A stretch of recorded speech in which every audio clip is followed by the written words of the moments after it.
Essen. David Van Essen's piece is In Case I Forgot to Remember. In Case I Forgot to Remember is a project that has many, many layers of images. As an artist, he creates lenticular images, and his work today. Hey, Pauline, can you look for David? Yeah. Okay, great. So we're gonna actually try and get the artist to say a few words with us. But In Case I Forget to Remember is a piece when you're thinking about projected realities. And I went to him as an artist. He said, you know, there's a war happening, the Ukraine war. There's fires happening in California. So this is literally hundreds of images. This is literally hundreds of images of the California fires that are layered on top of each other. You can see it both against the sky, but you also see it to scale. So, yeah, so this is David. Hi. So we're live, David. We're live. Doing a live stream. So this is the curatorial live stream for Luminex. So David, talk a little bit about your piece. Like, what is it about this project that was important? What is it about the piece that you want people to take away? So, can they hear me? Yeah. So, this piece originated with an interest in kind of creating something that came about when I was looking at images of the burning buildings in the Ukraine. And I wanted to create somehow a burning building, but I didn't want to just use regular footage. So I wanted to use the footage of Northern California, and the fires that are blazing in Northern California became the perfect backdrop. But I was able to actually place the images architecturally as though they are parts of a building. So you're seeing floors and you're seeing rooms.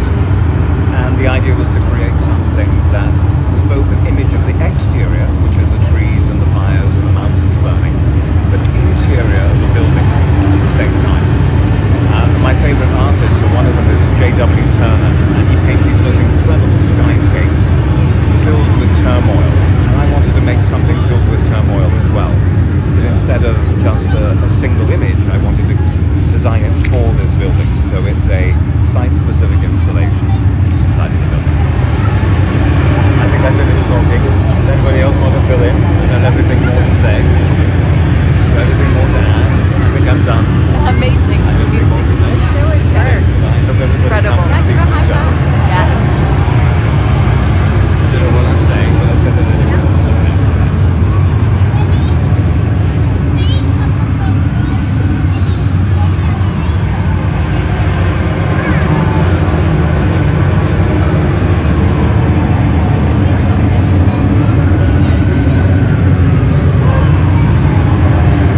the floor. I don't know if you can see this, but everyone is like standing in water.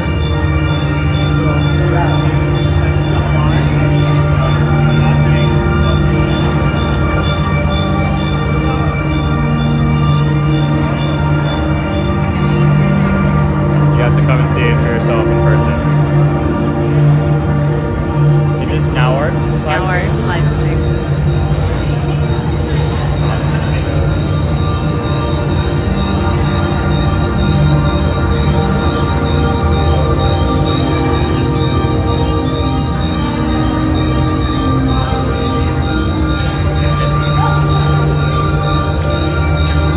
We need like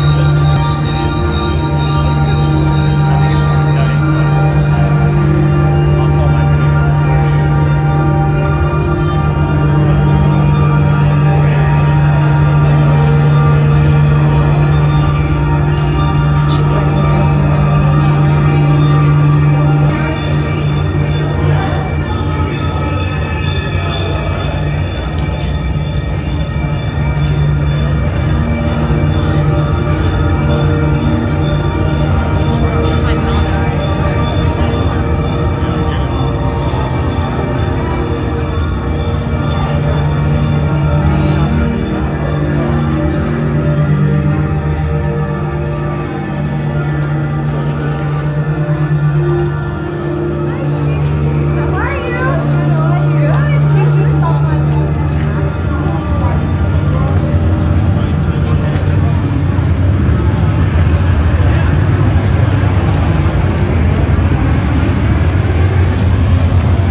named Leia Smithson. This artist is a Los Angeles native. Her projected reality is talking about the push-pull of virtual space, virtual reality with physical. So here we see these avatars and these people that we can see the shadows of people crawling around on the wall. And she's talking about the intersection of going virtual. So it's sort of the avatar body, the metaverse body versus the physical body. So you see these avatars pushing, they're trying to like come out of the building because they're stuck in the virtual world. It's an incredible piece by an incredible artist. Let's see if we can find it.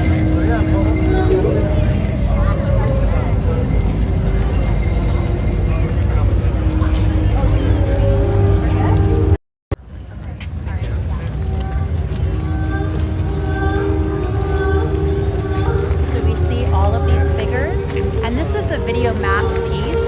So this is actually the only video mapped piece in the actual exhibition.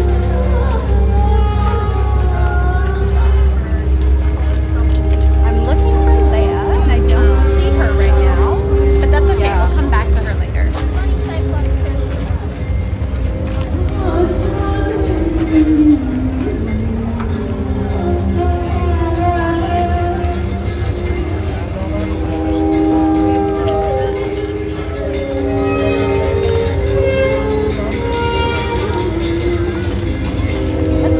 This for a moment. We can see this hand and we see the skin of somebody trying to push up against the building. They're trapped inside the building. And it's beautiful the way that she created the skin tones. They're almost like robot tones, but then they become flesh.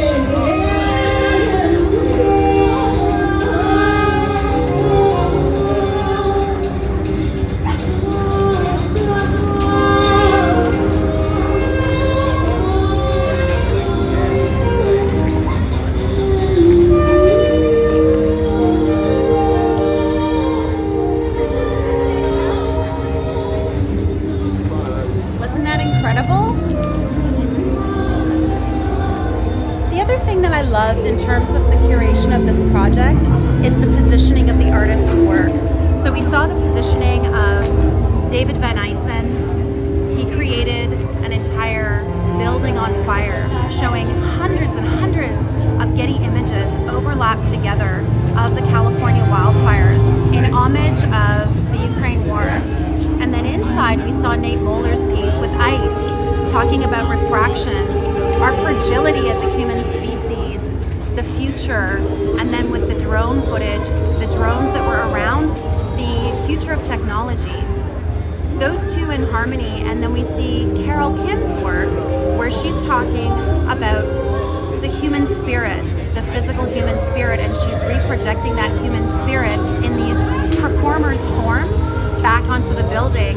And then we see these avatar figures from Leia Smithson pushing out as though they're trying to escape, being captured inside of the warehouse space.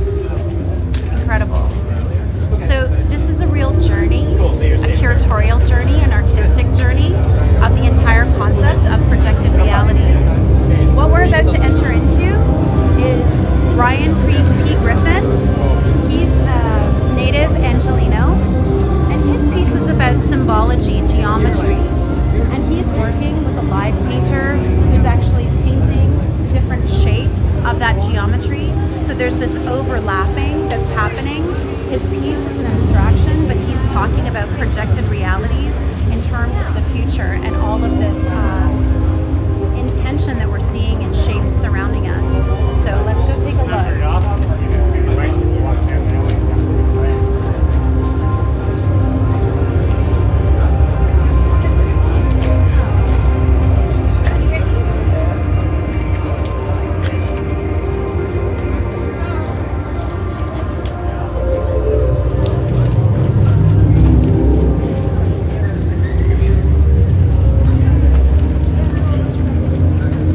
Here we can see an artist who's creating those shapes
about being present. For me, reality is so much defined by our awareness and our kind of grounding with our senses and our perceptions. So, being present here in this moment and co-creating this work with another artist performer who's drawing on the wall in synchronicity and creating these multi-paths of layers and portals of energy. Beautiful, beautiful. All right, well, enjoy the night. Thank you, Carmen. Big success. Thank you.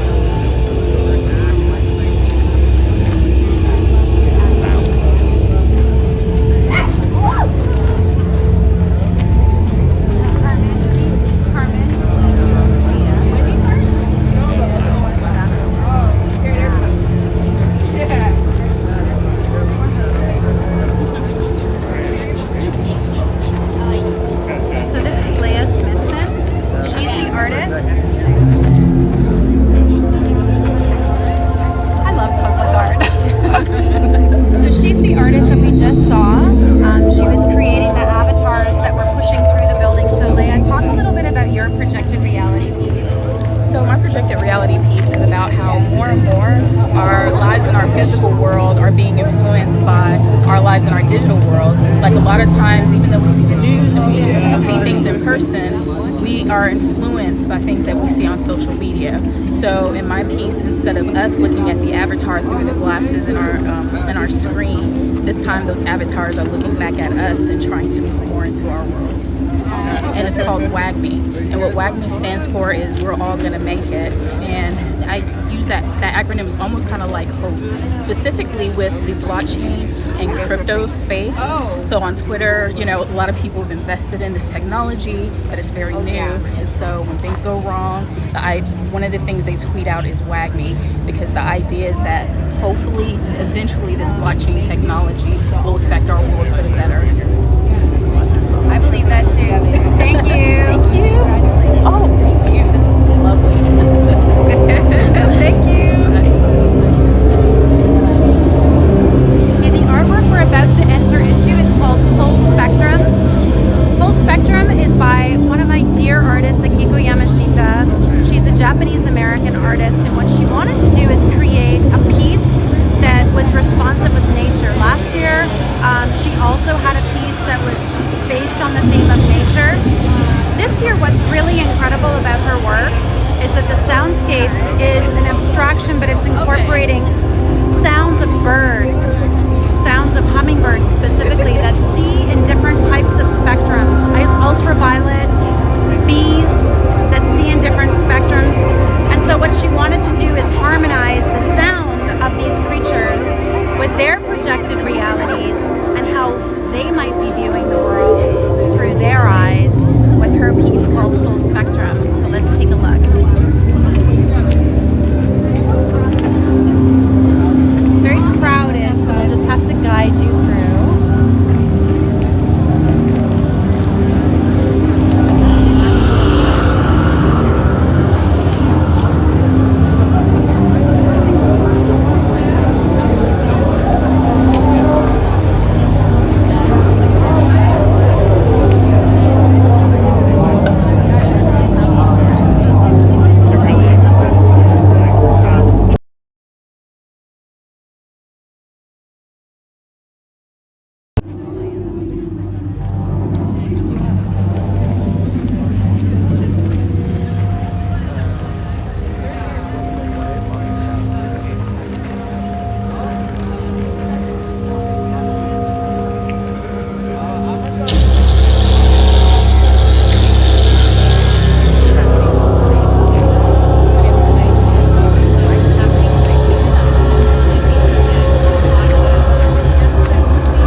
let's try and find the artist.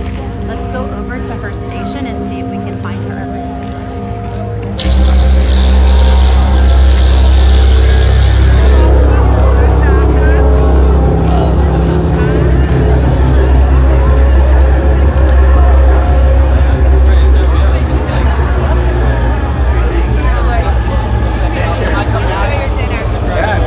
I hope that we get a chance to, but if we get too far, we might not. Okay, we're doing our live stream. Okay. Congratulations. This is a huge success. I've been hearing from so many people how much they're completely in love. This is gorgeous. And I love when Just a little louder. I love when the bass goes and it takes people down, because this entire project, this entire piece is called Full Spectrum. As we're seeing, it's edge to edge all the way across the wall, and it's ultraviolet lights. Did you want to talk a little bit about Yes, projected reality and the house itself? Yeah, sure. Yeah, so, like as human, we can see rainbows, and that's great. But like, there's so much like outside of the visible range that's like what's happening in this world. So, for example, hummingbirds, they can see ultraviolet light that we don't see. So some flowers look like really crazy to them. And then on the other end, so I start this piece with like really red. Some animal, like for example, like snakes, they can like see this like infrared light that we don't, I guess, sense. So I'm really inspired by all this, like I think like we think we know the world, but I think we don't. Like I think if we think of all these like different creatures that we live together, like their world could be very different, and I think like we can open up our mind a little bit to think about what our reality is and what's their reality is. And our connection with nature, which is really beautiful to be able to have that synergy when we're in an environment like downtown Los Angeles, where the entire environment around here is an urban jungle, and yet we're listening to these soundscapes and kind of being reminded the importance of our environment and the importance of nature through artworks such as this. So it's really incredible what you did. Yeah, as always. Of course. Yeah, and a lot of people. Yeah, and a lot of kids, and dogs. Kids and dogs, like, they hear probably like the lower frequency or higher that we don't hear, so which is really cool. Yeah. I think. Yeah, super cool. All right, thank you, Agnes. Thank you, Carmen. Yeah, thank you.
harmonizing us once more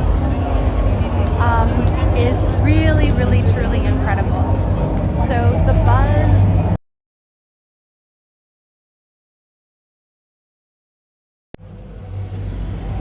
of all of these beautiful figures walking around. May I introduce you to Princess Zella? Oh, you got chips. Thank you, Jen. And Blue, Princess Blue, Little Wonder Woman. And Marina, who I did video art with way back in Montreal, interdisciplinary studies.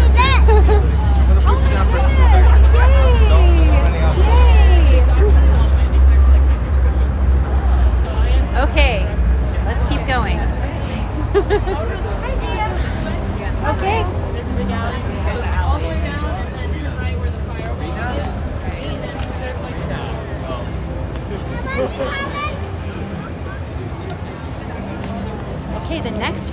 going to is an AR performance by an artist named Elizabeth Leister. I'm gonna save this one. Colleen, should we skip out of order and do this one? Yeah, let's go Sarah's. Let's go rogue. Why not? Let's go rogue. I like it, Okay, I like it. Let's Whoops, not die. sorry. Let's go rogue. Got a green light. We got a green light. Okay, so we're gonna do Elizabeth Leister in a minute. Now, we're going to go to Sarah Rara. Sarah Rara is a Los Angeles native again. Her work is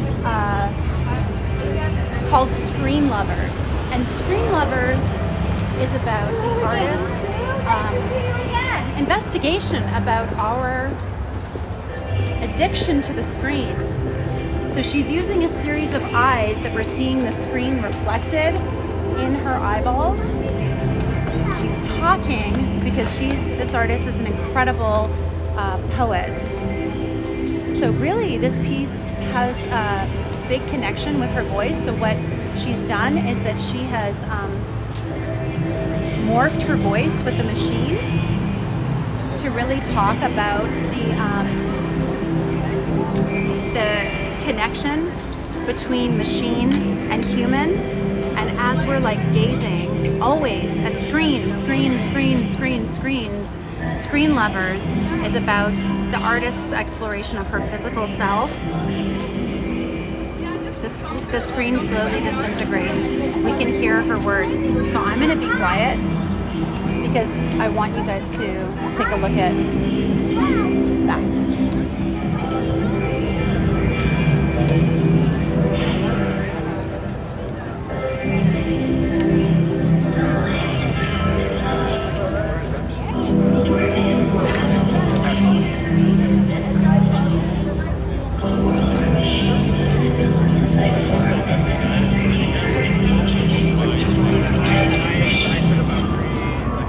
A world where plants have evolved to use screens to communicate with each other.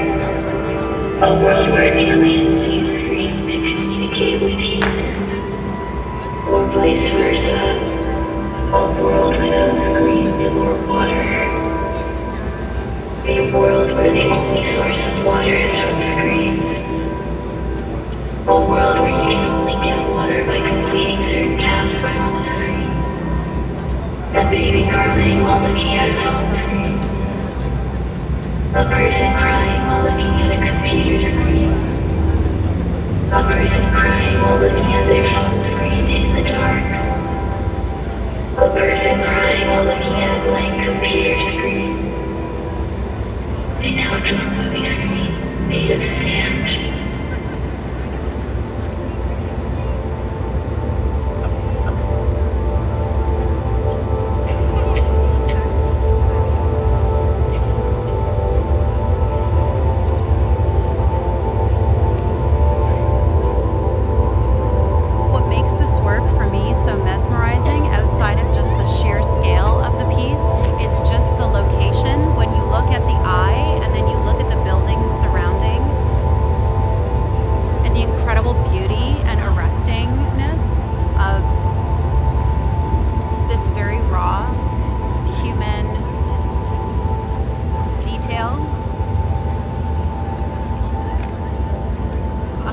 The canvas of the urban environment.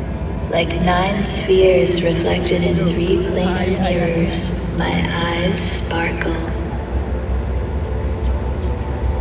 Mediated by screens, I'm at a meeting for screen lovers. Screen lovers appreciate the mutability of images and the way that they can be manipulated to create new and interesting effects. They are also aware of the potential for images to distort reality and to provide impossible perspectives. Images may imply an eyewitness, but they may also be composite pictures that are more than averages. Traditional conceptions of habit are jarred by the electronically assembled event. We live upon nothing but feelings. The game of image making often involves a distortion between facts and evidence. It is possible to create images that are unstable in meaning and truth value. This game is about feelings. We live on feelings. A screen that you can touch and feel joy through. A screen that changes colors based on your mood. A screen that displays images and words that make you happy. A screen that shows your heartbeat in real time. A screen that slowly fades to black when you close your eyes, simulating the experience of falling asleep. A screen that displays a random series of images and sounds every time you blink. A screen designed to stimulate your senses and keep you aware of your surroundings. A screen that gets brighter the longer you look at it, simulating the experience of staring into the sun. A screen that flashes different colors and patterns based on your breathing. A screen that is filled with happy memories. A screen that emits a calming light and peaceful sounds. A screen that says happy in big bright letters. An animated globe that shows the movement of tectonic plates. A screen that shows a live feed of different animals in their natural habitats. A screen that emits a low level of pain when touched. A computer monitor that you put on like a hat. A screen that projects images directly onto your retina, allowing you to see whatever you want, whenever you want.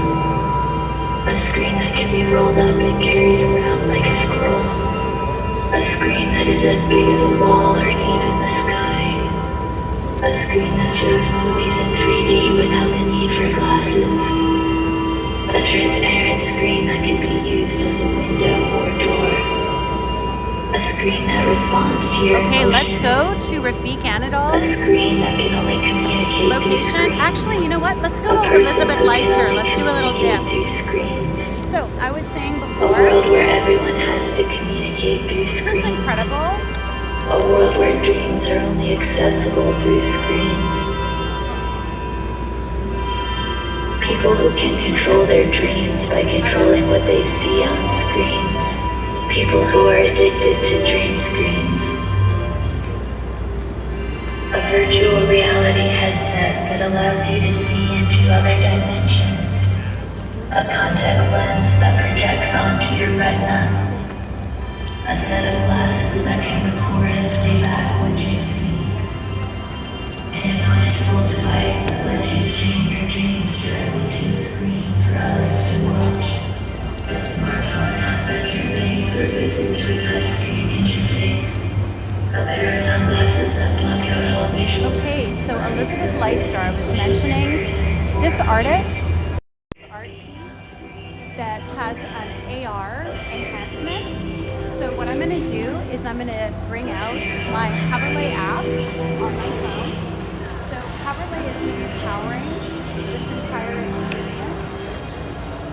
If I can remember my password. So I'm on the Haverley app. And this entire exhibition is going to translate into a full augmented reality project after about a week after the event.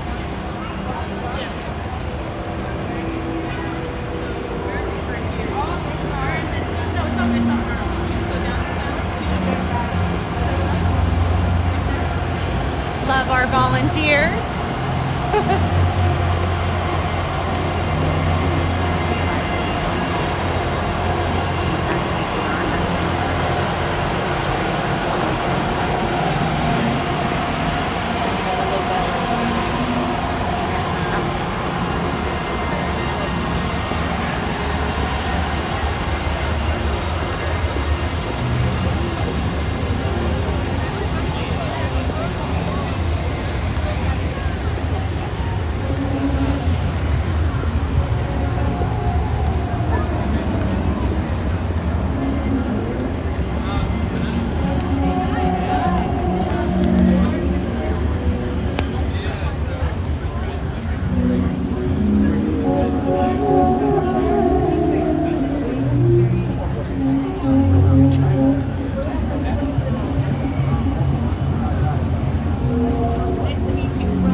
is well, she's a Los Angeles icon in the cultural arts community. Elizabeth has started in cultural arts in the city of Los Angeles for many, many years, and I've had the pleasure of working with her on several projects. But it's a super honor to have somebody of her prestige actually at this exhibition. Actually, want to talk a little bit about this is actually Carmen. coming back home because we did a fabulous project right here in South Park, like 10 years ago. Yeah. So, our love for murals and public art and culture in general is what brought us together. So I'm very happy to see this and to see everybody out. I mean, there are thousands of people out. It's incredible. I mean, what a great way to say goodbye to summer. So thank you for that. It's so great. Thank you. I love you back.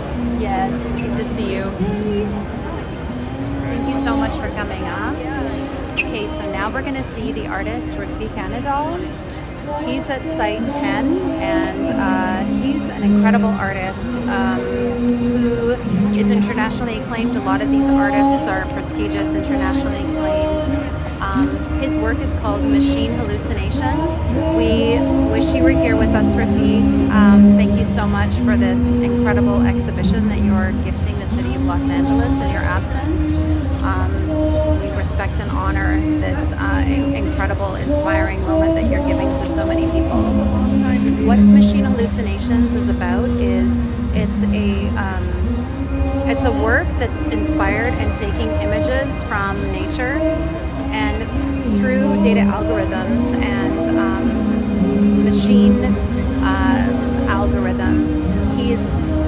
interpreting these images of nature and abstracting them in the most extraordinary way, completely mesmerizing. And so I want to be able to show you because I think you're going to have a really special moment in this next one.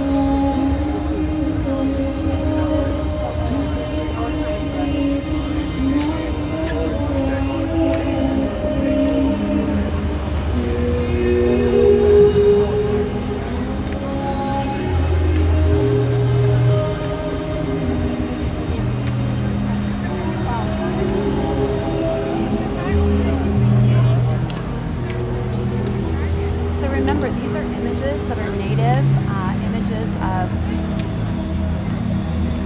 landscapes, trees, blossoms, water, and what he's actually done with all of these images is nothing short of extraordinary. City of Los Angeles, Rafik Anadol.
Abad's piece.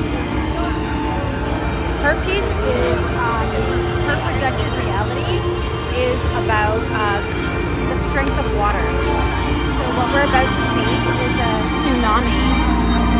And watch your step, Laura. It's a tsunami that is going to be hitting the wall of the building. So her piece is very interactive. She wants people to be able to engage with it, and she wants them to be able to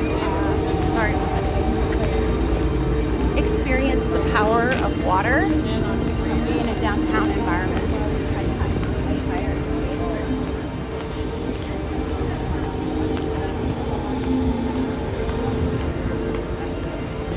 She's an artist native to Los Angeles, and thank you.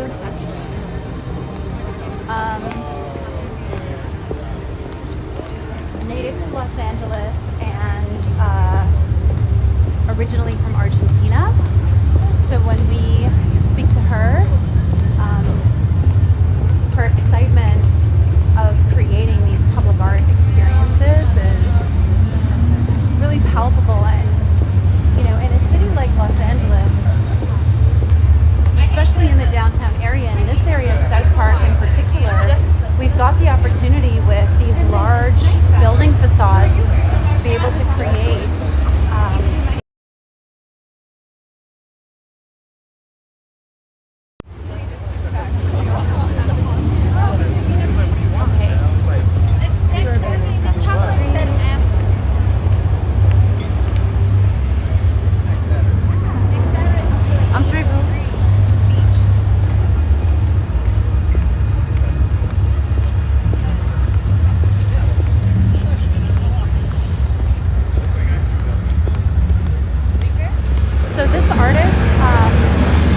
photography and her artwork often talks about glaciers and water, and she is a multimedia artist. Totally incredible. So what we're seeing right now, you could just point it to the building. We're seeing mountains in the background, and then sort of through the mountains we're starting to see the water come.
projected realities? Like, what is it that we're experiencing here? Yes. Okay, so this piece is entitled The Glass Wall, and this is a fantasy narrative that is inspired by California's historic relationship with water. We either have dramatic floods or drastic droughts. So in this projection, we see a massive rushing water that it's coming towards us, and we feel like we're going to be swept away. But in the very last minute, there's a glass wall that changes the course of water, and we are saved from disaster. So this is a kind of reflection of human power over nature. We can destroy nature, but we can also save it, and how we can have the power to destroy nature, but we can also have the power to mend it and do good about it.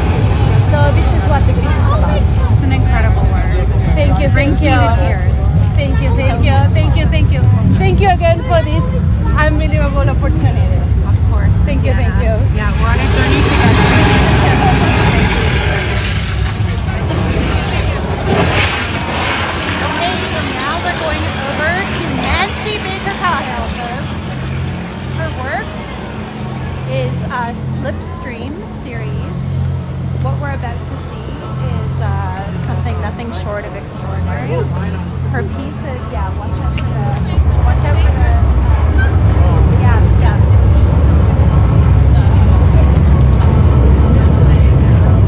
Follow Kelly.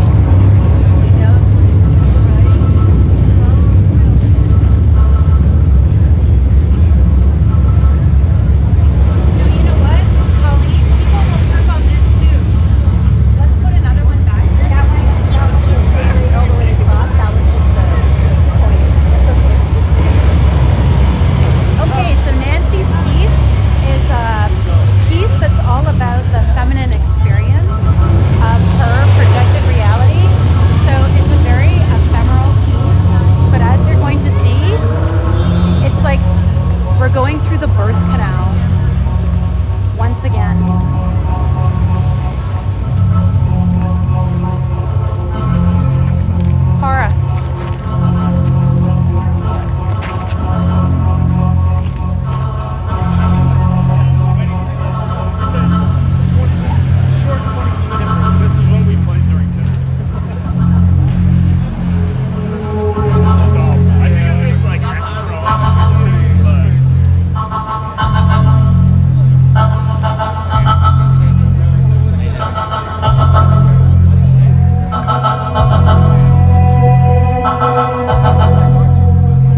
the journey that I've been on with Nancy has been an amazing one. It's like gonna keep going and going and going because she's one of my favorite artists in the entire city of Los Angeles. She is a highly acclaimed, internationally recognized artist, and a gem and a jewel for the city of Los Angeles. So we're projecting this piece, Projected Realities, for this year. You want to talk a little bit about it? Yeah, I'd love to. So this piece is called Petit More, and the process through which it was made is rather complicated. It's basically, and I don't know if you can how much you can see, but it starts off as a series of graphite drawings, which I then tear and configure into these bespoke sculptural installations. I then scan those installations and bring them into a 3D software where I light and animate them. And it was really important to me, knowing the scale of this building and having done it last year, that part of what was really crucial and important was to invite the audience into the piece to really do something super immersive and really capitalize on the intimacy that's possible with a certain type of cinematic technique and I guess perspective, where you become you the viewer become a part of the piece. And it's been really incredible actually to watch people performing with it and getting into it and being a part and like being affected by it. And the soundtrack, of course, is crucial to that too. So I'm really, really lucky that I got to collaborate with Ana Luisa Petrisco, who did this incredible soundtrack. And one of the things we talked about was like creating something that was as visceral and as embodied as the visuals themselves, so that that pairing, that hybridity would have like double the impact. So that's my hope, is that that's been the impact. But I really wanted the wall itself to dissolve and to become fluid and to become alive. And so my hope is that as you or anyone stands in front of it, you experience that, and that it ceases to become this sort of 2D plane, this sort of highly sort of material plane, and it becomes dematerialized in the process.